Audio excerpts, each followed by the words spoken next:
ongoing issue for us, and it's hard to believe that it's just over a decade now since the first dark sky reserve was opened in Kerry, and followed by the Mayo Dark Sky Park, and now more recently Dava. So it's been a rapidly developing process, and as I say, we're heartened to see on the basis of the number of people engaged and the interest down to community level in dark sky behavior and processes and protecting the night sky environment and biodiversity, as well as providing a way to keep local communities engaged and develop sustainability. So tonight's forum will be a mix of people talking about various aspects of it, and also these breakout rooms, as Claire mentioned, which will be sort of marshaled by some of the members of Dark Sky Ireland. So I don't want to take up too much time, because I think it's important that we move on to a sort of the process of actually all engaging and getting feedback and on various topics of interest. So I'd like to hand over then to our first speaker from Dark Sky International. Thank you, Brian, and thank you, Georgia and Claire and everybody with Dark Sky Ireland, for inviting me to speak and represent the organization Dark Sky International to you all this evening. I'm currently in Denver, Colorado, so it's afternoon here in the Rockies. So I appreciate everybody joining today. I'm going to be talking about our International Dark Sky Place program, and kind of what it takes to go through this process. And I'm going to be speaking very briefly, and we'll be happy to answer more questions in a breakout room later on. But these are going to be some of the high points of what we are looking at when we are discussing the application process. And so I want you all to know that it's more than just a recognition program. It's more than just dark skies. It's about commitment through local and regional support, lighting management through policy and retrofitting fixtures, research through sky quality measurements and other methods, and engagement through outreach and education. All of our different types of certification involve all of these things to varying degrees. So how do you get started in pursuing an International Dark Sky Place certification? I put the link here, and I know it's not clickable, but if you go to our website, darksky.org, and look under what we do and the International Dark Sky Places page, you'll find how to apply and how to get this process started. And this is where we typically point people when they reach out to us saying, how do we begin? And the first thing we want to encourage everybody to do is to really look through our guidelines thoroughly. Read through all of them. Even if you're doing a certain type, like a community or a park, go ahead and read through the other types of certification, because there will be something in those guidelines and eligibility requirements that may stand out to you and think, oh, maybe we are better suited for this type, or hey, maybe this type of location down the road would fit this particular category. So we always suggest read through our guidelines, read through the entire application process before doing anything. So the first step then is to make contact with your local officials, be it the head of your municipality or regional leadership. However it's done there in Ireland. Here in the United States, of course, we have local, state, and federal governments, but of course we're typically dealing with local municipalities. State or federal councils, things like that don't typically apply. But make contact with these people. Let them know that you're interested in maybe getting a certification for your community or a nearby park, because you want to protect the dark skies around that. Inform them of your intentions and get their support. Explain to them what this means to the area, and get them on board, because they're going to be the ones that decide a lot of things when it comes to lighting management policy. reach out to the stakeholders, contact other people, other organizations like businesses, nonprofits, utility services, residents, residential groups. The list can go on and on, because you're going to want to build a very strong coalition of supporters. You don't want to do this by yourself or with just a few people who are trying to carry this immense weight of a process by yourselves. You're going to want buy-in, and you want to start this immediately as possible. Same with contacting your local leaders. And this will continue throughout the entire application. Forming dark sky groups. Of course, as a Dark Sky Ireland chapter, you already have this, so you have a good, kind of centralized base for support, local expertise in that. So once your stakeholders have been contacted, it's an ideal step to take to form a support team that are really going to be the ones that are focusing on moving the application forward. And this can take 2 to 6 months or so. And turn out a time to meet regularly to discuss, roles and responsibilities. Begin considering your application logistics next. Things that you'll want to consider: who's going to write the application, and I should spell things correctly there. Who's going to do the sky quality measurement, data collection and logging all of those measurements. Who's going to do the lighting inventories? Who will be doing the retrofits? This will probably come through your local municipalities, utility services or electricians or things like that. So that's why you'll want to get them involved, because those are going to be the experts and the professionals in getting those fixtures retrofitted to be compliant. And then, of course, writing the lighting management plan, the policy that's going to drive into the future how future lights are going to be, and what existing lights will need to be fixed moving forward. And so this is going to be an ongoing process, certainly something that you talk about within your dark sky group. Who is going to be doing the community outreach campaign? This is a fun one. How are you going to spread the message? How are you going to get the word out that you're doing this? And, of course, you're going to want to contact your local media outlets, produce online and printed materials to distribute, which will continue throughout the project and beyond certification. And that's ultimately going to be the fun part, telling people about it, getting them excited, getting them on board with this application. Then you're going to conduct the lighting inventory. You're going to inventory every public lighting fixture within the proposed dark sky place. So if it's a community, everything that's owned, that's publicly owned by the municipality, is going to be inventoried. We do not include private lighting, so residential or commercial, that's not included in the lighting inventory, but in the lighting management policy, any ordinance, those will be involved in the amortization period that is to come after the policy is passed. So for 5 years, and I'll talk a little bit more about this in a second, but for 5 years, all public lighting has to be compliant. In 10 years, all private and public lighting has to be compliant. That's for community. For the other certifications, a little bit different. But you want to tell us your lumen outputs, the shielding, correlated color temperature, any controls, the locations of these public lights.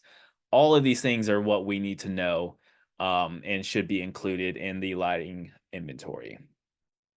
Then you're going to develop your lighting policy, and that's where you work with park or government officials to write and adopt a very comprehensive outdoor lighting management policy. And this can take a while. Things in government do not move quickly, especially when we're talking about an ordinance for a community. In parks, it's a little bit different. That can take less time depending on who is managing the site. But all in all, we see that this can take anywhere from 6 months to 2 years, just because local officials, it's a revolving door, people come and go. So you have to work a lot on getting this passed, and we can help you with the ordinance policy language We insist actually that you share what your proposed language will be so that we can sign off on it. We don't want you guys to go out there wondering if you got the right stuff in your lighting management policy. Get it to a point where you're ready for us to see it and that it makes all the language in the guidelines are there. And then we'll take a look at it and we'll let you know if anything needs to be improved. Then we'll go to retrofitting the lighting, and this can take a while too, about 6 months to 2 years, depending on how complicated the fixtures are. But you're going to be replacing non-conforming lights and eliminate any unnecessary lighting if possible. For parks and sanctuaries, the goal to have 67% of all lights compliant by the time of certification. So when you submit your application to us, we want to know that 2 out of 3 lights within the park or the sanctuary are dark sky compliant. And then you'll aim for 90% compliance in 5 years and then 100% in 10 years. And that's for parks and sanctuaries. Hosting dark sky events. This is also a very fun thing to do. And this is what will continue throughout the entire application process and beyond certification, as we want to know that you're involving the community and guests in celebrating the night sky and the work you're doing to protect it. So host and document your dark sky outreach events like star parties, public presentations, etc., while the application is in process. And then, give us as much detail as you can. Tell us how many people attended. Tell us who presented. Take a lot of pictures. If there's any printed materials or online materials that were used for marketing or advertising the events, share those with us in the application as well, because that's going to show our Dark Sky Place committee that you are very dedicated into spreading the good word about dark skies and, promoting the work that you're doing. Keep in mind, for parks, sanctuaries, and reserves, it is a minimum of 4 per year, 4 of these events for the application and moving forward and through certification. For communities, it's a little bit different. It's kind of an and or either or situation, but for communities, 2 is the minimum. Gather community and dark sky letters of support. These will show us that you do have the buy-in from the community. So this is what you're going to start doing really when you're looking for stakeholders and asking them to write these letters that will be included in the application document itself. So you'll get letters of nomination and support from these groups. Nomination letters would come from, say, the park management organization, and then Dark Sky Ireland is a great organization to get a nomination letter from, because we at Dark Sky International want to see that there is a concerted effort and cooperation between the local dark sky chapter or group and what is happening for the proposed place itself. And again, these letters will be included in the application document. And then put it all together. You're going to arrange the application materials and put it in the document. And so this is the part where you will submit a full draft of an application to us, and we will look through it. You'll have a checklist to go off of to make sure that all the elements, all the necessary requirements that are in the guidelines are in your application. And then we will check it against our own checklist to make sure that, yes, everything is here. We'll also give some guidance about presentation, because we want you to think about this as a report and a resume. You're pretty much pitching your place, your proposed dark sky place, to our committee, where they will read through the document, give their thoughts, and then vote on certifying it. So ideally, it's more you're submitting your application to get the job that you're already doing, if you want to think about it in that way. So the certification is just the formality of, giving that final recognition that you have put in the work that we have required and expected. And so we on staff, myself and Amber Harrison and Dan Oakley, who are the Dark Sky International staff members who work with Dark Sky Place projects, we will help you get your application to a point where we are almost certain that the committee will certify it. So, once we have those final conversations, that's when, we want you to feel good and hopeful and proud that if it goes to committee, that it's probably going to be certified because you've done the work with us. So this can take anywhere from 2 to 12 months, depending on how much you've been doing along the way. And we certainly do encourage you to build this application document along the way instead of just trying to compile it all, all at once. Formatting is very important too. Presentation is key because this is going to be available for a global audience. It will be hosted on our website for a dedicated page to your place, and people will be able to see your application, and they will model perhaps theirs in the future after yours. So how it looks is very, very important. Step 12 is verifying that the lighting management plan is enacted, that it's working as it should, and that it complies with our requirements, and is most importantly signed off by leadership, that it has been formally passed, and that it applies to the place in question. So again, you'll send your application draft to us, and we will work with you on finalizing it. There will be multiple revisions. That is standard. Very rarely do we get a first draft that is pristine and ready to go. Every application looks different, so that's why we kind of want to work with you on what that looks like. Make it your own, make it unique, make it special. But we will certainly be working with you to get it to the point where we know it is going to be certified. So this can take a couple moments of back and forth revisions. So total timeline, most dark sky place certification applications can take from 1 to 3 years, depending on how much legwork you've already done before getting started in the process with us.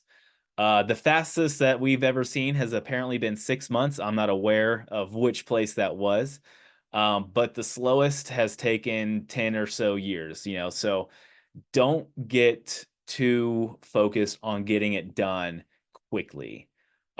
This is going to take some time. It's going to take a lot of hard work. And we understand that a lot of these places are done by the hands of volunteers. This is not your full-time job, and we get that. We want to get back to you on information, answering your questions as quickly as we can. We also are a very small staff of about 15 full-time people, with only 2 or 3 of us that are working on Dark Sky Place program. So we have a lot of places around the world that we're working with as well. So please be patient with us, and we'll be patient with you throughout the process. But just understand again that this can take some time. But if you're committed and you're dedicated, that will dictate how quickly and efficiently things get done. That's my time. I appreciate you all being here this evening to talk about this awesome program, letting me share the details of it with you. I know that was a very quick run through. If you have any questions for me additional to what I went through this evening, my email is michael.rymer@darksky.org. You can reach out and I will answer any questions that you have. Please go to darksky.org to learn more about us. And with that, I will turn it back over to our wonderful hosts. Thank you.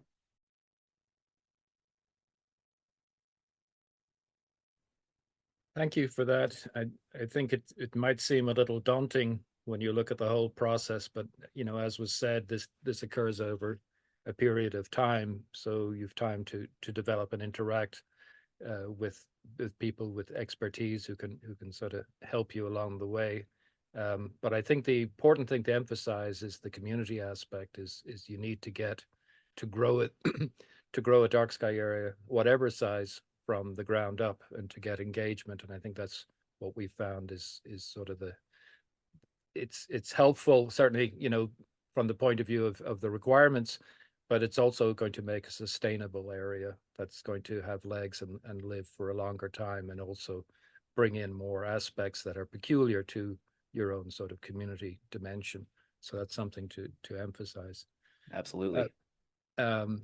With that, again, there'll be a chance to interact. So if you've got questions or things occur to you as you go along, I would say jot them down, and we can bring them up in the discussion groups then later. With that, I think we should keep moving along in order to leave enough time for those. So we'll move on to our next speaker, which Claire, would you remind us? Sorry. Absolutely. Yeah. Thanks a million, Brian. And Michael, that was an amazing presentation. Thank you so much. I'm sure you'll be bombarded with questions before the end of the night. We are going to hear now from Aoibhinn Lamb. Aoibhinn is a representative from the team at the Kerry International Dark Sky Reserve. And I will pass it over to yourself now, Aoibhinn. Hello, everyone. My name is Aoibhinn Lamb. I'm really happy to be here today for Heritage Week. So I'm just going to give an overview of how we got our Dark Sky Reserve, what's happened since, and where we're going. I just have to say that it was like a really exciting time in Kerry. I mean, really, like the whole community was carried away with this. So it's something that is very much part of how we identify ourselves at the moment. This is a plaque that we've just put up recently in recognition of the core team. This was very much, as we were talking about, a community ground up project. And it started in Kerry really with like Michael Sheehan, who is a local man, and Julie Ormond, who came from Dublin. And so there was a recession. So sometimes like the bad thing can be the good thing. So during the recession, Julie Ormond, who'd come down from Dublin and was astonished by the skies in Kerry, actually started running astronomy courses. And Michael Sheehan and others who had less hours of work than they had before the recession had time to attend a course like this. So something like that actually changed their lives, you know, for the better. And so from this, the Kerry Dark Sky Group was started, the Astronomy Club. And then upon reading about Dark Sky International, Julie and her team had the idea that there was no reason why Kerry couldn't also be a dark sky place. And so the work began, and it involved like everybody in the community. So, you know, at times when there's been coming to say, thanking the people who were involved, really the list was endless. I think there were 100 or more letters of support from members of the community. The core team were within the South Kerry Astronomy Group, and then within that there was more of like the Dark Sky Group, and then they coordinated everything and took the SQM readings, and were given great help by Professor Espey, and in fact, like, you know, all that help is something that is very fondly remembered, and kind regards are sent from everyone in Kerry now. And a part of the work that was done was the creation of a map of dark sky places, and this is now actually online, and it's for places. A lot of work went into it, but it's a lovely resource where people can see places where they can park, and also get fantastic like night skies where there is no light pollution. So I won't play this little video I made with Michael because of you know, time concerns, but I did a long interview with Michael. I work with Michael actually, and we do a lot together. He wasn't able to sit with me tonight because he's actually otherwise engaged, but he was telling me about, you know, as a child looking up and seeing the dark sky. And the thing is, there was a natural dark sky reserve when he was a child because there was actually no electricity. So when they would go down to the village and then come home again in the dark, he said like he was absolutely blown away, you know, by the dark skies then. And as a child, he collected, you know, some stamps from like something like Kellogg's Cornflakes, and got a map of the solar system, which he still has. And then when he was older, there was the moon landing, and you know that again, you know, made a big impression on him. And it was really by the time the astronomy course started, when he was working 3 days a week, that the whole thing came into his own. There he is now. I'll just stop that. So now Michael has kept all the newspaper cuttings. You know, he was like so involved in the recognition, and it brings it back, because I was living in Kerry in 2014 when Kerry got the gold tier international dark sky designation, as the only reserve in the northern hemisphere to be actually inhabited. And the excitement was unreal. And these kind of things, you know, they become part of what you are, you know, they become part of your memories. And everybody I've ever spoken to, because I'm always speaking to people about this, they hadn't known for a start that the skies were special, because they'd never been pointed out. And now that it has, people look up and appreciate it much more. Plus, we really try and organise quite a lot of events as well, especially in the community for stargazing. One of the things about the course that Julie gave is that, you know, she's really charismatic and has a great way of words, and actually can kind of move people quite well. So like, these are some of her quotes, you know, so it really refers to her own experience of coming from Dublin, looking up at the dark sky and like seeing all the stars, you know, it was like a punch in the stomach.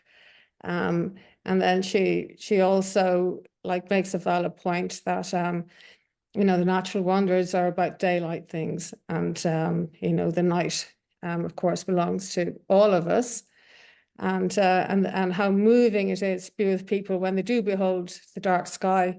I've been with people out at nights when there may be only what I would say maybe 70 stars to be seen, and when they're coming from somewhere where there's a lot of light pollution, they're actually kind of dazzled by the number of stars. So, you know, in a way that's quite sad. Like really, what Dark Sky Ireland is aiming to do is very worthy. Like really, wouldn't it be wonderful if the whole country was a dark sky reserve, something like it was before electricity. So when the recognition was granted, to great acclaim, like the work didn't stop there. So Julie and the team brought over some amazing speakers, and one of them was Clive Ruggles. So I had the pleasure to actually be out, you know, one of the outings with him, and made my second ever discovery of some rock art in the process. And the whole thing was like very memorable indeed. And there's Dennis, Julie's partner, there at the side. And then UCC, Professor Paul Callanan and Brian Smith of the Blackrock Observatory, they started giving courses in dark sky tourism. So I was actually on the very first one of those courses, and they're just marvelous. Like one weekend, an introduction to astronomy and some really common sense approach to like dark sky tourism, and also an education for anybody who participated. And I was also part of a smaller team who went up to Blackrock, and Francis and Niall gave us like wonderful training. And one of the things that's always stayed with me was that, you know, Niall was saying, like, not to get caught up in all the tech, you know, just look up and see what you can see with your eyes, which is totally true. And something, you know, that I will never forget. And then at some point, Steve Lynott came in, and he stepped in as really the person who was running the tourism side of the dark sky for Kerry. And that is something that Michael and I have now taken over. And so we're the interface. So all the inquiries really come through us. So I'm an archaeologist, but I also work as Gaeltacht tourism officer for South Kerry. And it's really good to be at that interface and see what people want and what they need.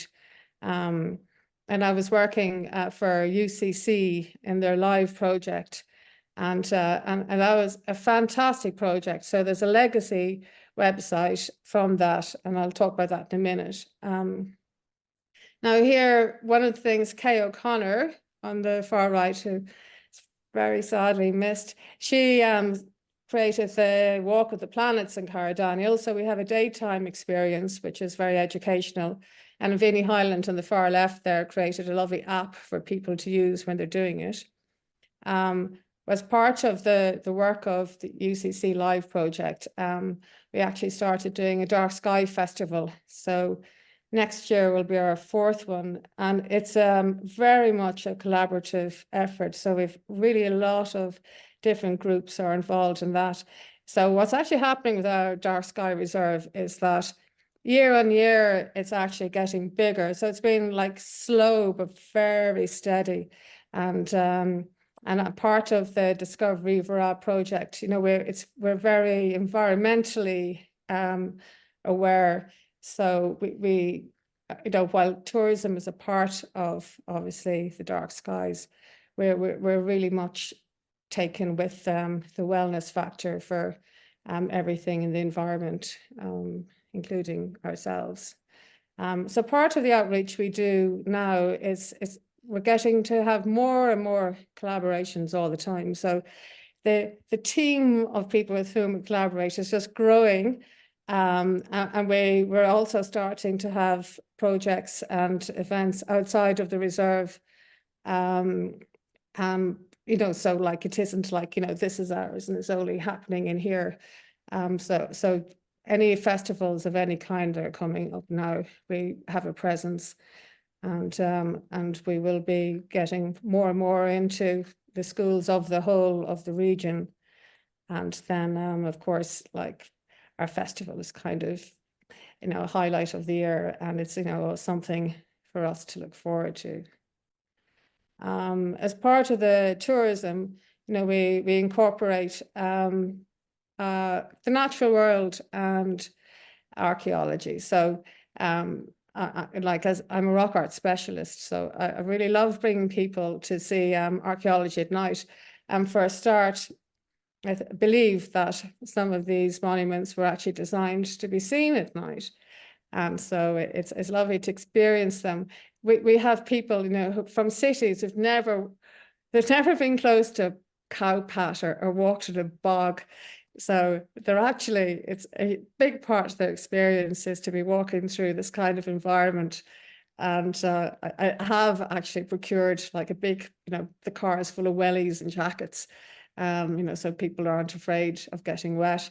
And also where we are at Derrynan, this is one of the places where we got some of the darkest of the dark sky readings. Right now we've got this beautiful, you know, bioluminescence. And so these are things, you know, you can't see that if there's any light pollution. So, you know, these are all part of the really special experiences that people can have with stargazing, and even if it's overcast. So, yeah, so for us, the message is really like community well-being, and appreciation of the natural world, and the hope and the aspiration that more and more places will get dark sky status as well. Thank you. Thank you very much, Aoibhinn. I think there are some important topics touched on there, including, you know, as I said before, the community involvement.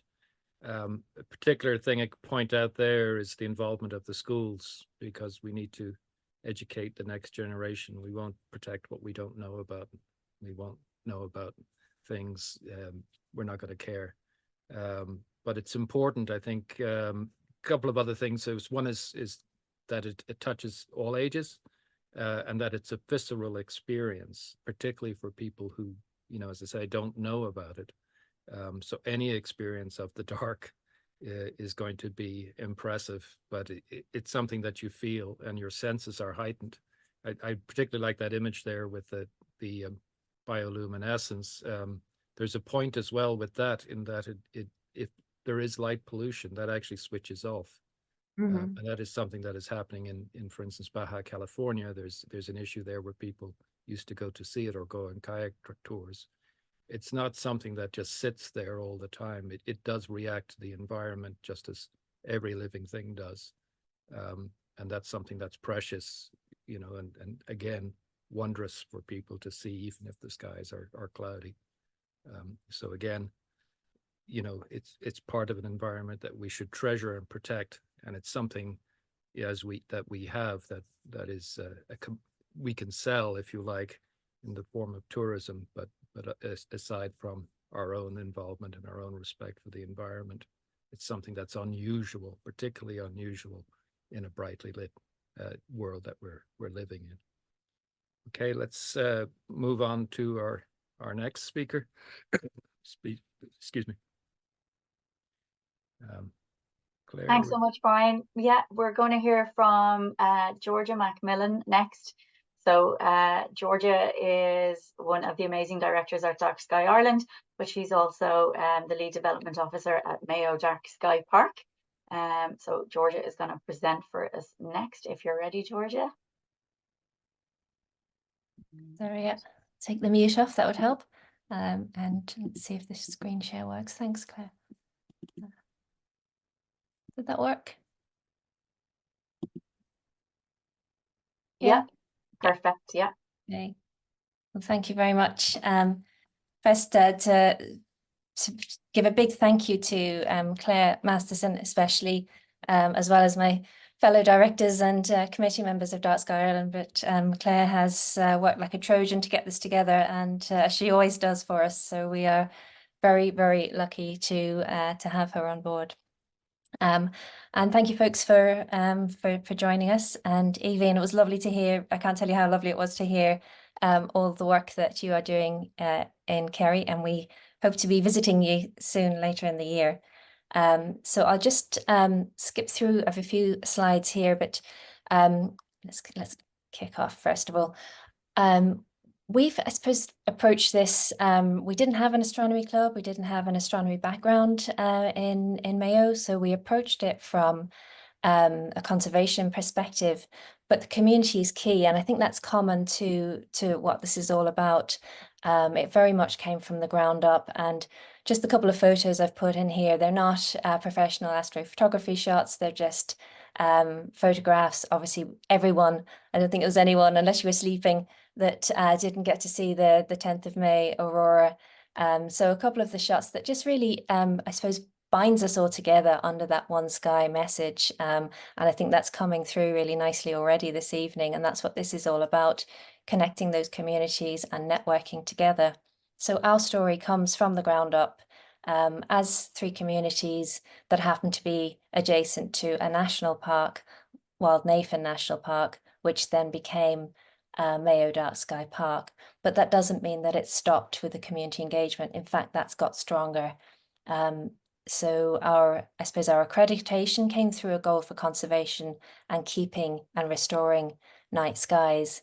But we've continued in the realm of connecting the communities together in Newport, in Ballycroy, in Mulranny, and now beyond. And things like the flagship festival, which I've just listed there, some of the key things that come through, that's still very much driven by the community, by Fiona Hopkins, our festival director, Carol, Mags, Michael Chambers on the committee. It's a very collective and inclusive way of working. So, sorry, I'm not moving on, am I? Sorry, guys. There we go.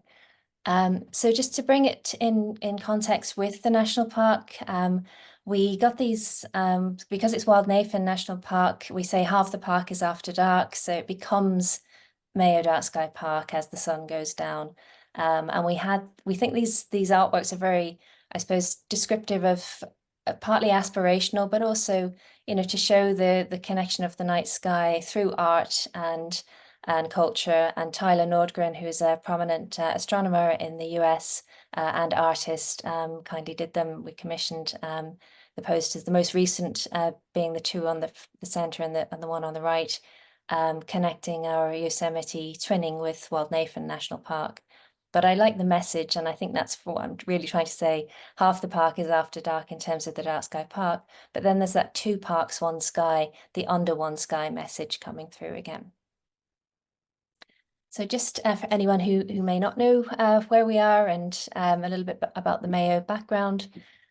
So County Mayo, the Wildnayfen National Park is in between the town of Newport, just north of Westport, and Bangor Erris, and the picture on the right. So I'm just trying to close a few screens because I can hardly see it myself.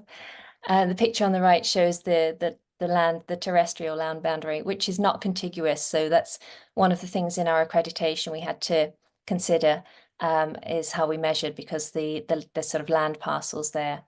So just to zoom out a little bit, this should, next click, should show us where the communities sit. So we've, as I say, Newport, Mulranny and Ballycroy, but I'm putting a few extra stars on because it is our goal actually to go further and to convert into a dark sky reserve for the county. And the reason I've put little stars up there is because there are so many dark places in Mayo that deserve accreditation.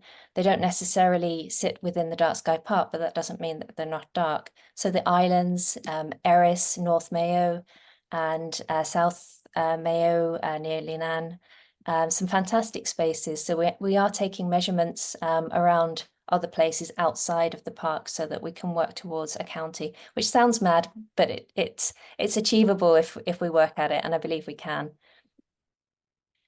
So looking back, I didn't focus too much on the timeline for getting accreditation, because obviously Michael has spoken about that, but we started looking at dark sky accreditation in 2013.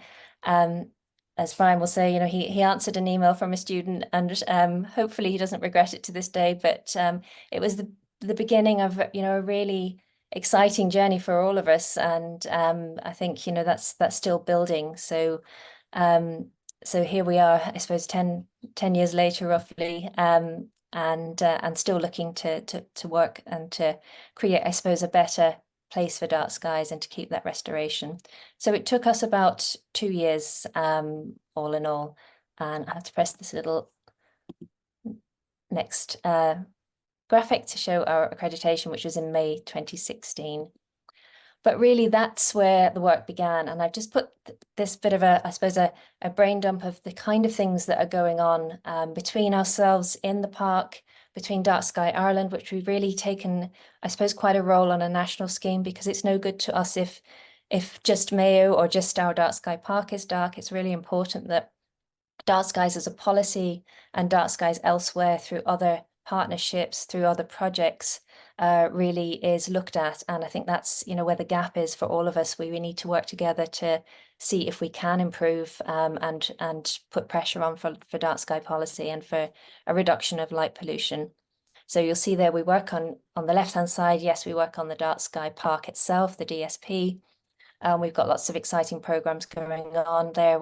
There's our obligations for the monitoring, the county expansion, the Half the Park is After Dark, which is more of the astronomy that we're only sort of, I suppose, putting our toe in the water on the astronomy, because that wasn't our background, but we are getting there.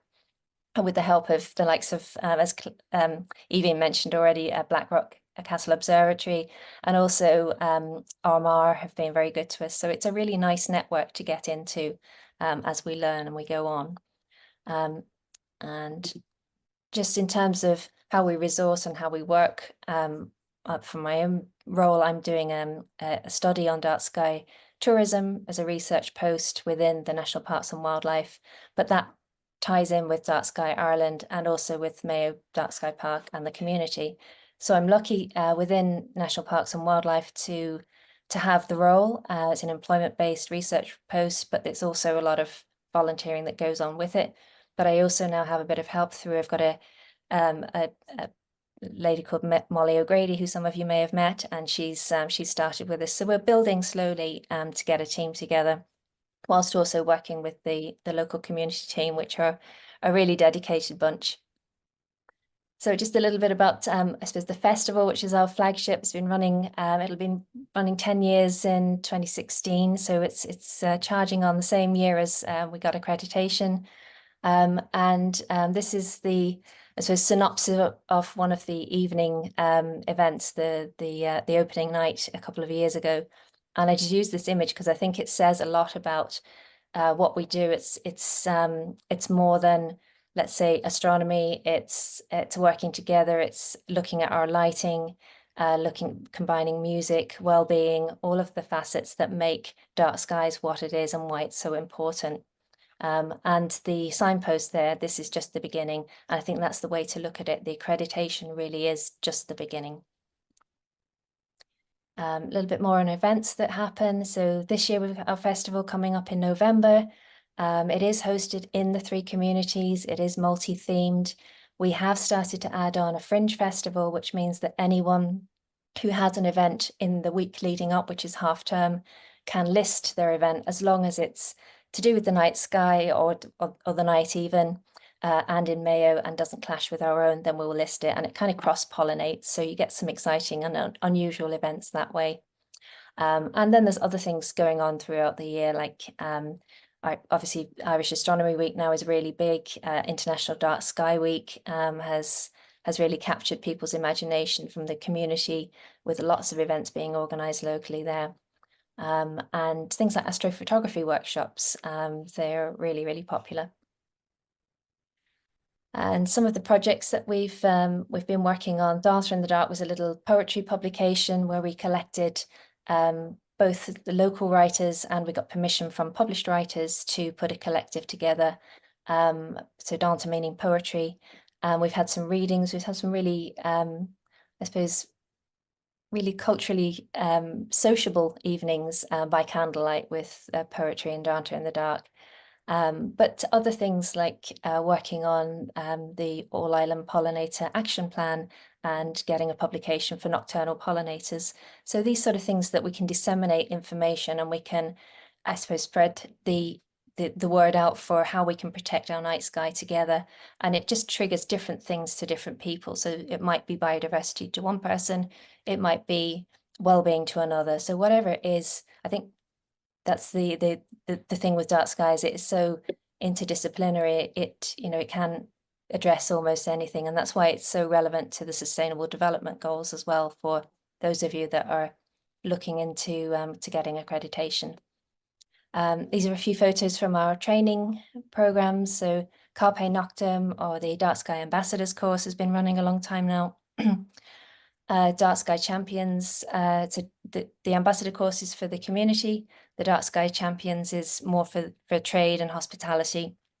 So we've had nearly, excuse me, we've had nearly 400 people trained from both the community and the business, with guest trainers from Blackrock Castle, from guest speakers from Wales, from Northumberland National Park, and from South Downs, which is Dan Oakley, who Michael mentioned earlier.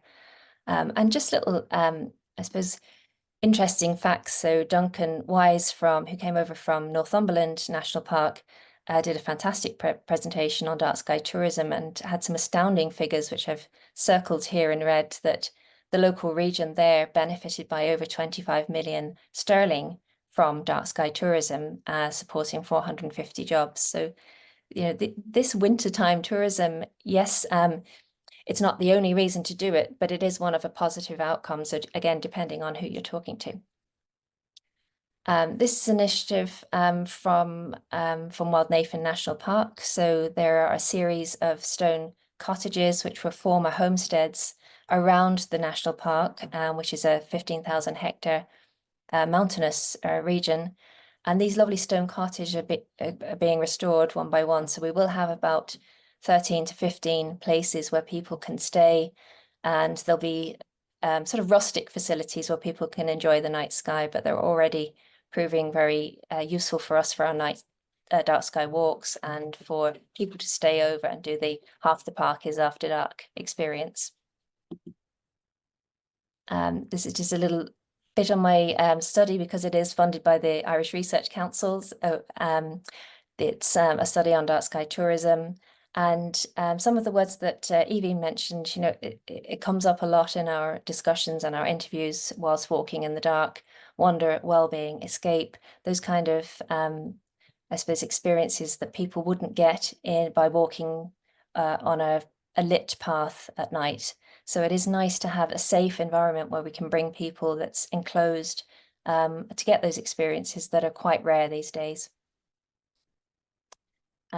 This is a nice event that Kerry Masferulu helped us put together. This was called Under One Sky, and he commissioned a sound engineer to put together the kind of poetry that I mentioned in Danter in the Dark. So readings, both known and unknown. So we even had Carl Sagan's voice in the dark whilst we sat around a passive fire hearth, it was very effective, and we still use that at the moment. Sorry. And talking of Kerem, one of the things we want to keep addressing is the issue of light pollution. So as a community, we worked to engage with the parish in Newport, where we had some lighting issues on one of the key church there. Kerem reviewed that and produced these wonderful concept designs, which once we got together with some funding streams through the Heritage Council and Rural and Community Development Department, we were fortunately able to bring to fruition. And as you can see there, I think it's quite stunning, the reality compared to the concept. It's a lovely place. And that's just some people experiencing the new lighting at the festival.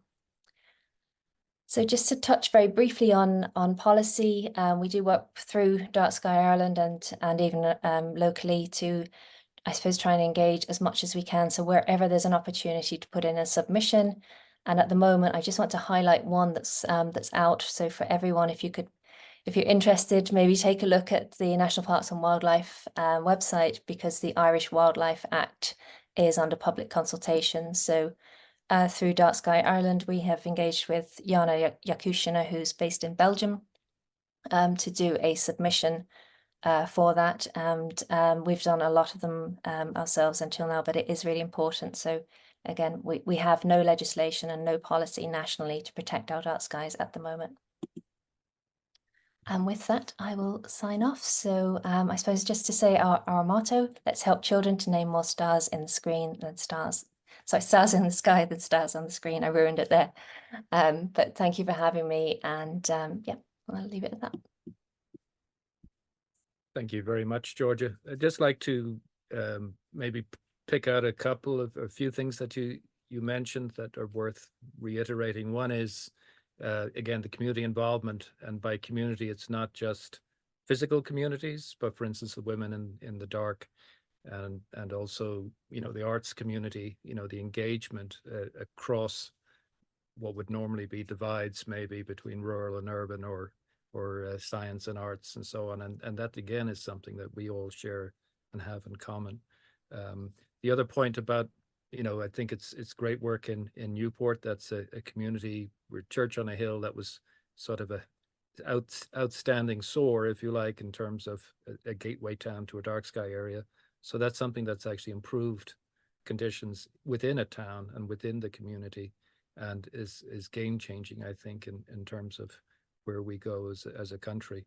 And then your point about, moving to a dark sky county, it's worth reiterating that, of course, light doesn't stop if we declare a dark sky area. So it's something we can only improve, as shown in Kerry there with the buffer zones, and only just under 2%. So I think 1.7% of the country has got this protected status, but that is something that is mutable. These gold tier dark sky areas are not being awarded anymore, but they can be eroded by bad policy elsewhere. So again, as mentioned at the start, it's something to, if you all, think about, scratch your heads and think of how we might engage our politicians if we have contacts in order to get legislation in place. I think it's vital if we're to protect what we have. Okay, enough of a sermon. Moving on, is it Hannah next? Again, Thanks so much, Brian. Yeah, and Georgia, thanks for a fabulous presentation as always. I love heading to Mayo, and I'm very excited to be heading to Kerry this year as well. I'm just being spoiled rotten, get to work with Dark Sky Ireland and get all these fabulous trips. Next, we are going to have Hannah, and Hannah is going to present from Own Dark Sky Park and Observatory. If you are happy to present, Hannah, I will let you take over.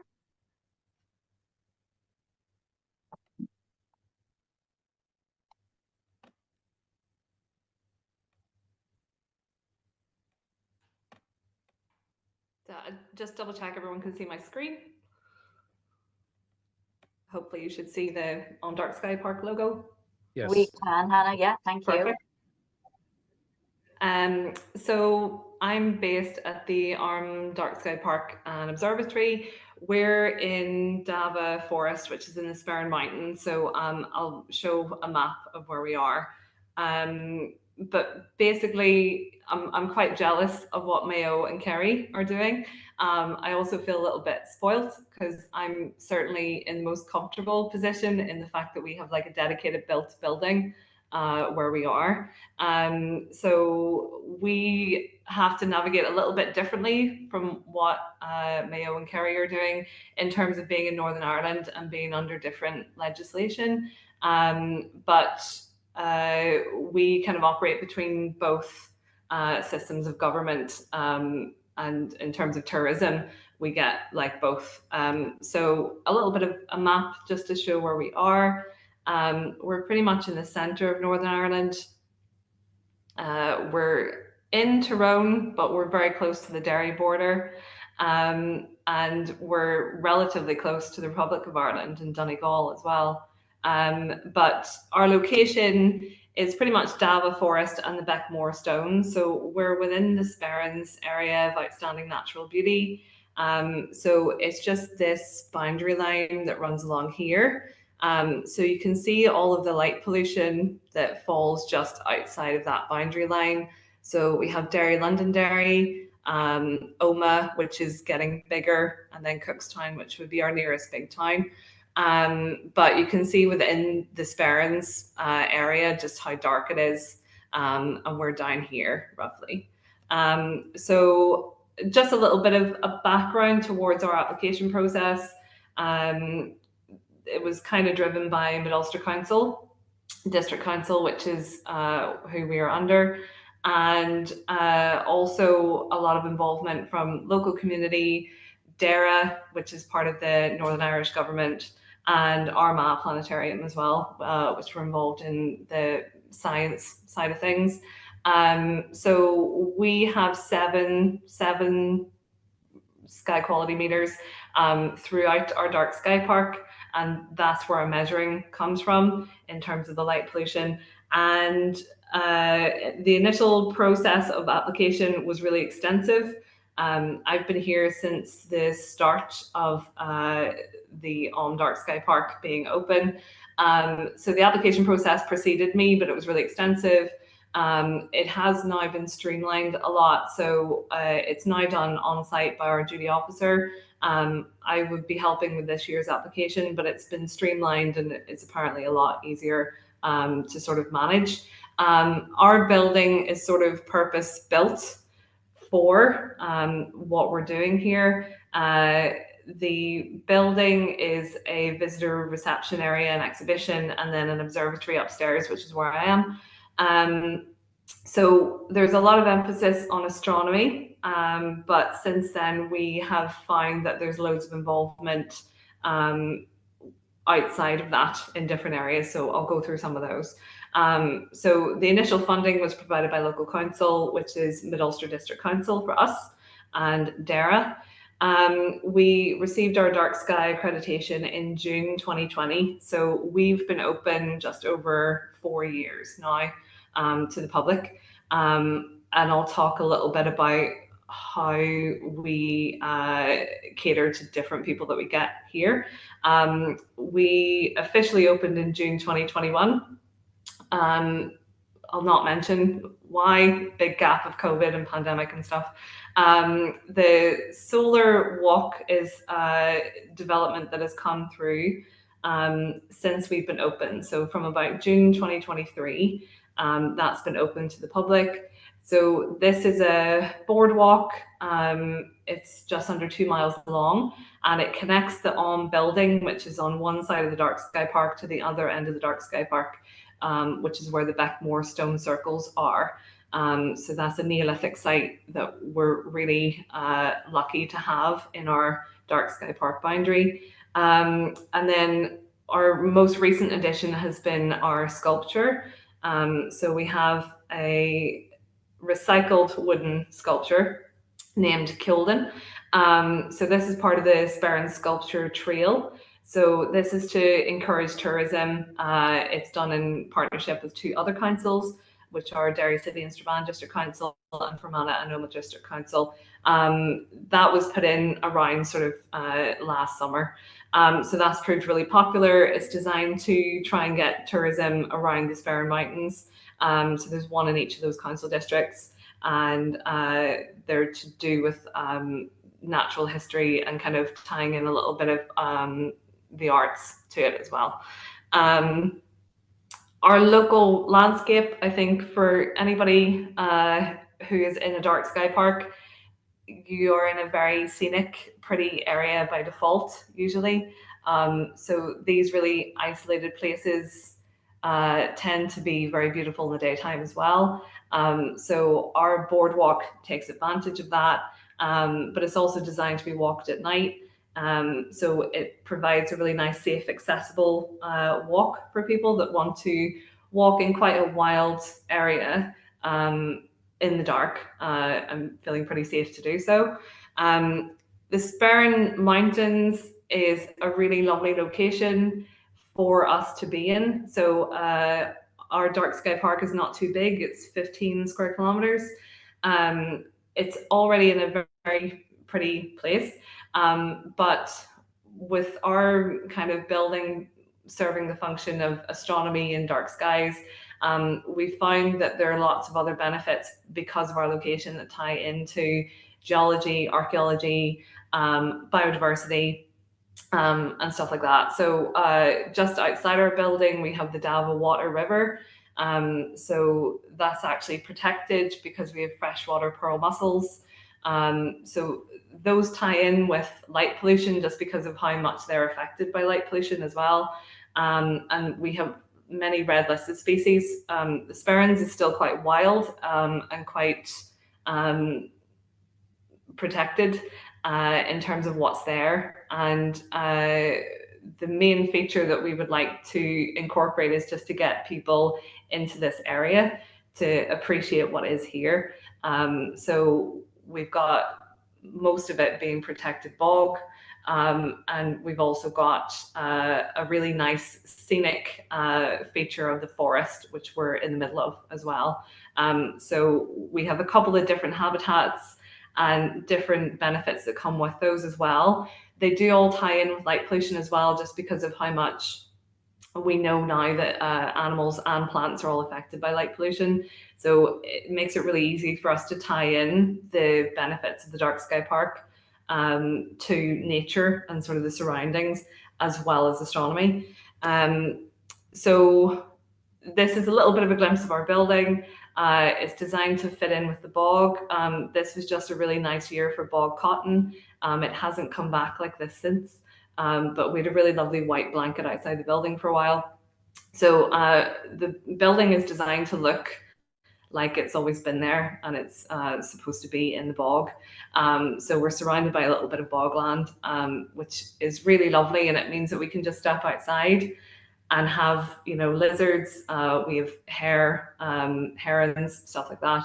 And so it makes it really easy for us to tie into that, because we get people who drive quite far and they come through the Sperrins, but they probably spend most of their time in the car. As soon as they get here, they're not kind of walking into a bare building. They're kind of coming through the local landscape to get into the building. So it's a really nice way to connect people to that. We also provide lots of astronomy based events. So on the right hand side here, you can see our large telescope. So that's what's above me at the minute. Our roof opens, and so our large telescope is what we use for most of our kind of high spec events. And then this photo just shows our outside platform.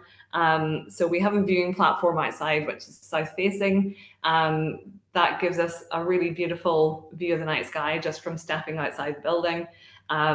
So we're really spoiled here in terms of the building has been built specifically to incorporate astronomy into it. We kind of north-south facing. So most of the year when it's dark during our tours, we just take people outside to the viewing platform. We have a really lovely range of telescopes that we use for that. But we also do lots of other dark sky things now, of walks and just kind of naked eye viewing. We do things like meteor shower events. So that's just naked eye observing. We take people outside and just encourage them to be out in the dark. The last event that we did actually last weekend, I think, for the Perseus meteor shower, was really good because everyone just scattered. Everyone just went out to be fully in the dark to go and watch the skies, which was really nice. Nobody really stuck around the building, which is what some of them do sometimes. But this was a really nice one, and that everyone kind of scarpered and went to as dark a spot as they could get. So we found that even though there's a really heavy astronomy base here, we spend most of our time talking to people about the effects of the dark in terms of well-being and the connection to nature, and just how much our brains have evolved under dark skies to appreciate the dark, and how much our brains need the dark to work well. And also the really close history that Irish heritage seems to have with the night sky. We seem to have a lot of places named after things in the sky. There's lots of Irish stories around things in the sky, and so we seem to be more connected to it in Ireland and the UK, I think, especially more than other places that I've been to. So our purpose-built exhibition space just is kind of trying to cover as broad a base as possible. So we have children that come in that just love space and want to talk about it. We have adults that come in that are quite interested in it but have lost touch with it. And then we also have loads of people that have loads of experience of it, but don't really spend any time in dark skies. And so they just want to come and see how many stars and things that they can see in the sky. So we're open all year, every day. So we are able to do lots of events, which we set on a kind of monthly basis. We do things like lunar observance sessions. We do those for kids now too. Meteor shower events, new moon observing sessions, solar sessions. And so we do the tours daily as well. So that works out well for when the weather isn't playing ball. And then we do lots of walks outside, especially now in the summertime. We've got bat walks and stuff like that. So we find like quite a wide range of things. We can also feature bits of archaeoastronomy because we have the Beckmore stone circles within our park. It is a really beautiful monument site, very likely to have astronomical alignments, and we talk about that when we do our tours. And it just offers a really lovely view of the Sperrins during the daytime. And then when you go there at nighttime, it's lovely and dark, and you can see where the alignments match up to things in the sky when you're there at night based on the seasons. So it makes it really accessible to people. Otherwise, you know, they wouldn't really be around that kind of stuff. So the heritage is really important, and we find that that is what most visitors have an interest in, is the heritage of the local area and also their own experiences. We have most of our visitors come from Ireland and the UK, and we also get loads of them from abroad. So they all have different cultural stories and experiences with the night sky. And it is a real topic of interest, more than people would think. We get loads of people that come here and say that they don't really know anything about the night sky, and once you get chatting to them, they actually know a lot more than they thought they did. And I think it's more of a positive connection with people, especially because we're so far north and quite dark a lot of the year. It can kind of take the sting out of the dark season of winter. If you want to go outside and look at stuff in the dark, it makes it less sort of depressing that you're not getting your vitamin D from the sun. So there's just a little bit here of our sites that you can look up. We've got Instagram, Facebook, and Twitter, and an email address there.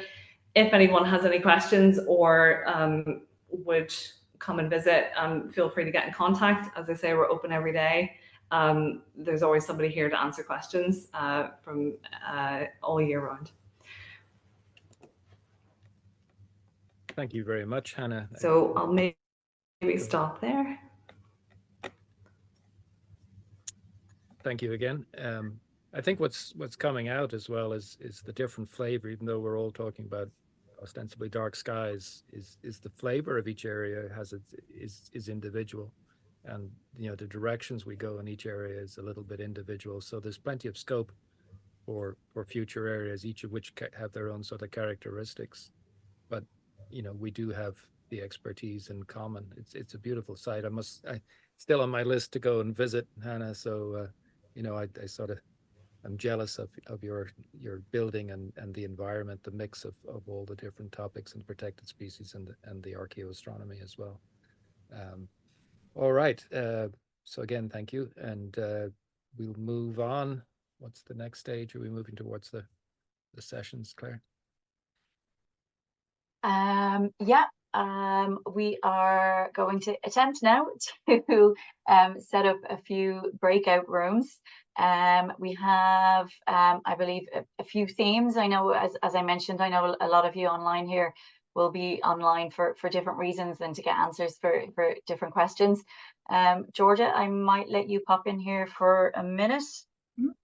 Yes, just on the breakout rooms, folks, we had an idea in mind. I don't think it's going to work out quite as we had planned, but what I'm going to try and do is assign, because it is a networking event, assign the breakout rooms.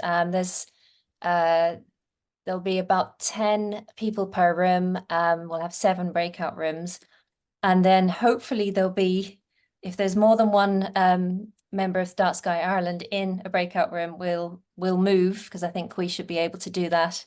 And we have a series of themes which we can relay to each room, but we've got things like policy, lighting, biodiversity, accreditation, resources, tourism, and measurements. So there are different people within Dark Sky Ireland who have expertise on each of those, and we'll try and make it so that one person is in the room. So if you don't mind if I hit recreate, so you'll end up randomly, and then you can have a chat with whoever you end up with, because that would be cool anyway. And then we'll just go around and see if we can make sure that there's a Dark Sky Ireland representative.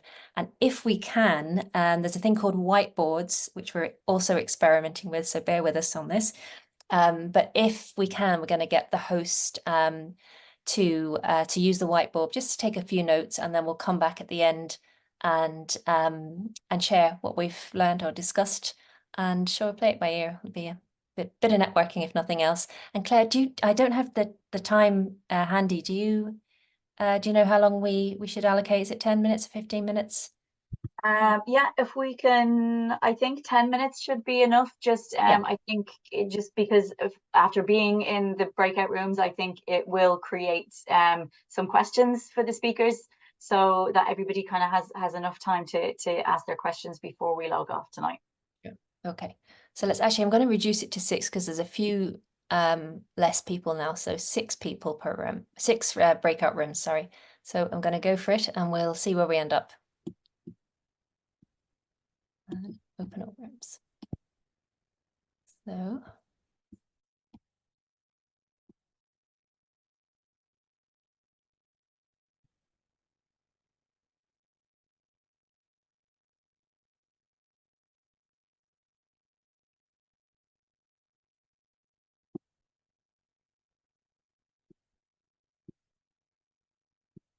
hey folks. Okay, I'm just checking our breakout room here, and yeah.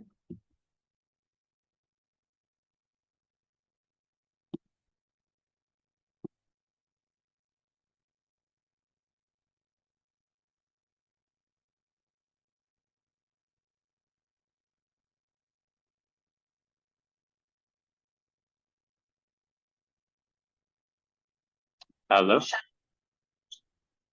Hi there. Hi, Cormac here. How are you? Hi, Cormac. I'm not sure which number we're in, but we're. Yeah, I transferred from the laptop to the mobile, so Okay. I missed a bit when they were assigning rooms. Yeah, But, no, I just did them randomly, so we could just see who all I'm doing at the moment is just double checking that there's a member of Dark Sky Ireland in all of the other rooms. And I think there is. Just bear with me a second. Room 5 doesn't look like there is. Okay. But just while we're here with folks, I see Ronan. I know one of the names. Hi, Ronan. How's it going? He's got his mic on. If you wanted to take your mics off, because we are in a small room, there's only 6, 7 of us. And then if we had a theme that anyone would like particularly to discuss, I suppose my background, I suppose, is dark sky tourism or policy, if that's any use. But if you had questions, or if anyone had another theme that you'd like to cover, then we can do that too. Yeah, I don't know if you've seen my message there in the chat. I actually bought 2 bubble tents, the tents that you can view the sky at night, with the intention of opening a small glamping site in one of the dark zones. So I did a bit of a tour around Kerry looking for a site, but never successfully found one. And again, the public liability insurance was a bit of an issue as well. I never quite found an insurer willing to insure us. So I'm not sure if you could help direct me in. To get insurance, or to... Yeah, so just a public liability insurance for having a glamping site. Yeah, have you been to your local leader office, or your development company? Oh, and just because it's a unique product with the bubble tents, nobody quite knew what I was talking about. So yeah, I mean, also, have you contacted Kerry? You're near Kerry Dark Sky Reserve, I take it. No. So I never actually got talking to anybody in the group. I did reach out a good few times. Now, admittedly, it's at least a year since I've tried.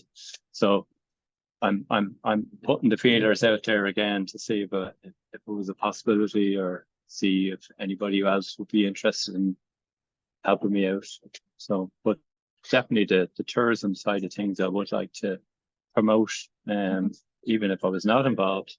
I do have a lot of international friends that come over, and being able to recommend the dark sky in Kerry is something I've done quite a bit. Yeah, what I'd recommend is, and Mayo as well. Yeah, if there's a lady on here called Martina Dolan. She's part of, and there's 2 ladies actually. There's another lady from the same organisation, from Údarás Gaeltachta, and they are running a project called Glow 2.0, which is an astro-tourism project, which also has a little bit of funding for businesses like yours to get going in dark sky tourism. So maybe if brilliant. Yeah. I take your, where exactly are you? Did you say? Sorry, I think you're in Kerry, but well, I'm in Dublin, but when I was down in Kerry, I was looking in and around the Waterville area and the core dark zone, and what I was trying to do at the time was maybe buy a bit of the forestry that they want to preserve, so that you could do the 2 birds with 1 stone, and then have the glamping and dark sky, and be able to preserve a bit of forest as well. Yeah, no, I mean, I wouldn't know about buying the land. On the insurance though, what I would suggest, do you have any qualifications in outdoor recreation of?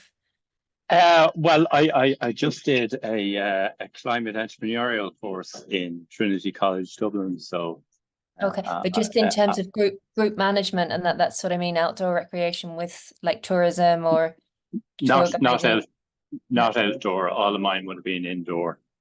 Okay. Management, that sort of thing. So I'm going to suggest that we get your email address and we pass it on to Udar because they might be able to help for that region. And the other thing that I would suggest is to contact the leader office. There is a I forget the name of it now, but there is one in all the the regional areas. You're talking about the local enterprise board, is it? No, it's development company. So here it's Leader is the funding stream that they use. It's like a European funding stream, but there's local development offices around the country that would be able to help. So they would help enterprise as well, but they're very close, especially in rural areas. So they'd help farming schemes or tourism projects. This sort of. I'd be very familiar with the transport side of things. That's my other day job. So. I'd be familiar with applying for the grants from the Horizon Europe and that. So right, well, yes, it'd be probably almost as much paperwork, but yeah. I know in Laois that the Leader is through Laois Sports Partnership, so I assume it's the same in other counties. It's probably through your sports partnership. Yeah, ours is not. Ours is through the local development company. Okay. There's not Mayo Northeast, Mayo Southwest. That do Leader. But actually, then perhaps the local authority to go to Kerry County Council and ask them who is the administrator of the Leader project. Right, I'll certainly look into that. All right. I'll put my email there in the chat, and maybe if you can forward me any other information that might be useful, I'd appreciate it. Will do. Okay. And I see we've got Joanne, Patricia, and Paul still. Can you hear us? Are you? Yes, we can. And any areas that you'd like to discuss on Dark Skies, or? For myself, I hadn't heard of Dark Skies until during the week, where one of my colleagues signed me up. I'm just new to. I'm the new tourist development officer in Laois. So it's trying to network and find out a bit more about what I can kind of suggest to people to get more tourists to come and see us. So this has been really interesting. No, that's good. Have a look at things like there's a website called lightpollutionmap.info. Okay. That gives you it's a satellite measurement tool. Now it's a little bit outdated on some of it, but gives you a good idea of how dark your skies are in terms of measurement. Brilliant. Okay. Thank you. Now there will be dark spaces. Is it near any of the Bordamona areas? It is, yes. Yeah, we're surrounded by Bordamona Bog. Yeah. Yeah. So I did a talk. The community wetlands. I did a talk last year, and I was up at Burr Castle in May. I think there was a few people there that were looking at doing something for Offaly. So okay, maybe is there a partnership that works with the local authorities there? There is, and we would connect with them a lot because the Sleeve Blooms is kind of 60% in Laois and the rest in Offaly. So we would work quite closely with Offaly. Okay, so I must get in touch with them too. Yeah, it would be worth definitely getting in touch with it was actually through Pippa Hackett's office. She had an event about dark skies to kick off the Offaly bid, I suppose. But it would be, if you're neighbouring, as Brian Espey said earlier, light doesn't stop travelling, so you can work together. And the biggest threat we're finding at the moment to those type of places is wind farms and the light at night on them.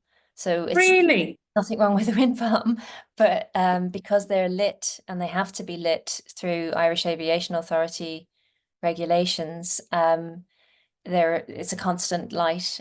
Whereas in places like Germany, they have found a solution through radar, so the lights are not on until the aircraft is low enough to cause, to trigger an alert, and then the lights.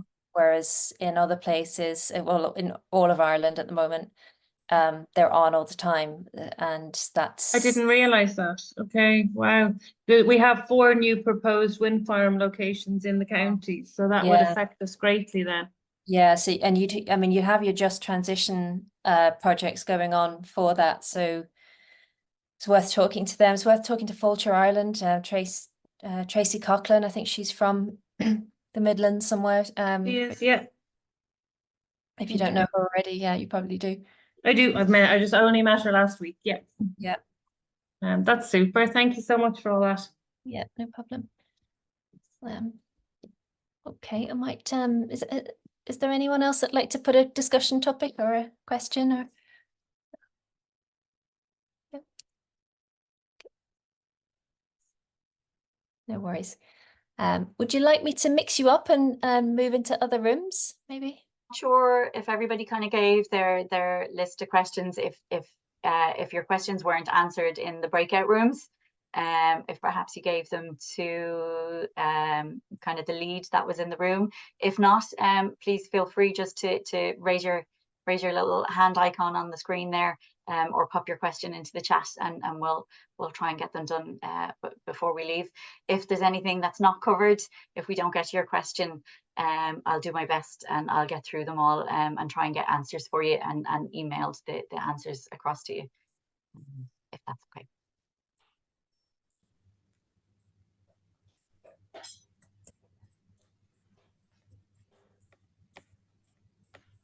I think we should be good to go, Brian, if you want to take over for a minute. Sure, if I want. Are there topics that have come up that need a more general discussion, or you think that would be informative for the rest of the group that are more general in nature?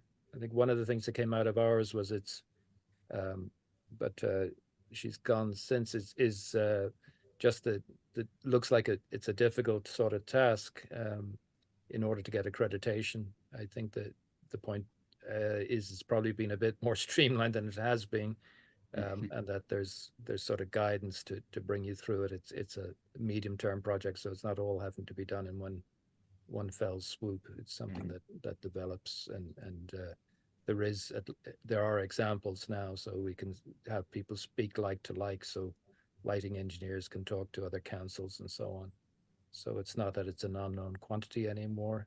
It's more a quick question of application to particular communities, and again the need to identify people in the communities that will actually give a sustainable project, so something that can last irrespective of the time individual people have to work on it. Certainly I would recommend identifying people who have got particular skills. So as I was saying in the discussion, maybe people who are good at community engagement and talking to people and getting people on side, maybe people who are good with computers or measurement, who can do the nuts and bolts. So it's not that you need a wide range of skills, it's just that you need to identify the people and develop a close-knit group that can actually work together, all with the same purpose, and get these sort of projects underway, and then that will build up community involvement. Georgia may have something to add to that based on her expertise, or Hannah, maybe.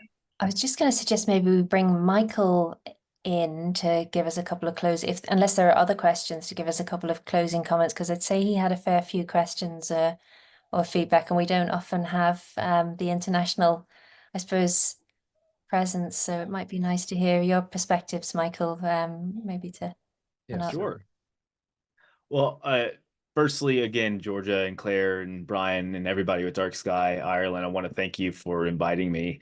I intended on joining as a participant before I was invited to even speak. So this kind of thing excites me, just the international community that we have, as we say, because it is one sky that we all share.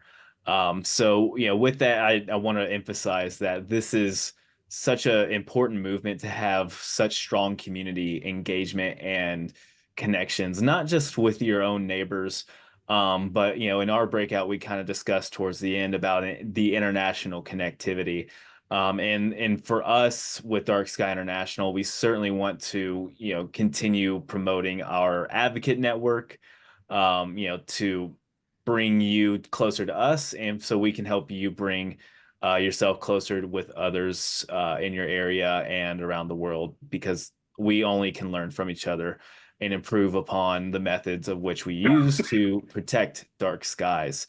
So we heavily depend on what you all do. So I commend Georgia, Claire, you guys are doing amazing work, Hannah as well. So, it's remarkable as far as, seeing what this community can do. And, to kind of end it all, to wrap it all up. I mean, if you have any questions for me, I know I see a few there in the chat, but if you have any questions for us, please don't hesitate to reach out. And Georgia and Claire, they're great resources as well, and we can continue having a dialogue well into the future to give you guys the best opportunities and resources we can. Brilliant, Michael. Thanks a million. Just a couple of I can see the questions coming in there, and I will send you the links to the resources that will help you. I know Emma was just asking there about an accreditation rather than for a community-based. Is there one for a business? And I know this is something that Dark Sky International have done recently, an accreditation for accommodation. Is that correct, Michael? Yes, with our Dark Sky approved lodging program. It started with one place in Utah, Arizona. But we have a growing program with that now as far as interest goes, and that's for these lodging entities that promote dark sky, enjoyment and education values. Great. Emma, I'll try and send you the link. Just for Michael about how difficult it would be if you're starting off with a small geographical dark sky place. Is it easy to expand that area as more people and landowners come aboard, or is it a full reapplication process that's required? So it can happen where you expand, and that's something that we want to work closely on. So if, for instance, if you have a proposed park with really defined boundaries, of course, the boundaries of the park are certified, but then later on down the road, the park itself expands. Then that's where we have the conversation of, okay, what, the lighting management policy definitely needs to apply again to everything within the boundaries. So it's just kind of more of a formality of letting us know that that a boundary has expanded. Now with a community, kind of the same deal, but how often does a community itself expand? Usually we see this sort of thing in dark sky reserves, where you have your dark core zone and then your periphery of that dark core zone. It usually has more community engagement, but then you want to bring in other communities into the fold. That's where, for dark sky reserves, that's where we really need to know a lot about what's going on with that, because with dark sky reserves, 80% of all residents of the reserve at least have to adhere to the lighting management policy and be dark sky compliant. So when you're bringing in more area and more people to that reserve, into that boundary, then that 80%, of course, figure changes. So we have to really look at what's being proposed when a boundary is increased. But it can happen. It does happen. It's another process that we definitely need to be involved in conversations about. But that's a great question. Thank you for that. Actually, on a sort of related question, it comes to my mind. One of the issues we've had in Ireland is if we look at the dark sky approved lighting, that by Dark Sky International, a lot of that doesn't transfer over to the European case. Have you got input from people around Europe of particular lighting that is available here that we could actually, incorporate with our suggestions to communities? And you know what? I'd actually refer to Karim on that sort of thing. Karim, do you have any guidance and insight into lighting design for the European market? Thanks, Michael. That's a recurrent question that comes again and again. Whilst we have design guidelines that shapes how the lighting should be, luminaire selection, range, and availability is a challenge, and particularly now, post-Brexit in Ireland as well. We have to develop an inventory We've been working with some organizations in terms of developing some. What we've done is we've created a list of dark sky friendly manufacturers. But breaking it down to the luminaires becomes a bit of a challenge, because not knowing the actual circumstances of the project might cause more harm. So we are still thinking about how we can find ways, if it's going to be, you know, saying you can use this exact luminaire, but I think we have to specify the circumstances, how it's going to be mounted, how it's going to be angled like. And those are the unknown design elements. Therefore, we've always preferred kind of giving design guidelines rather than just purely focusing on the luminaires. But it is a very, very valid question. It's a challenging one. Mm-hmm.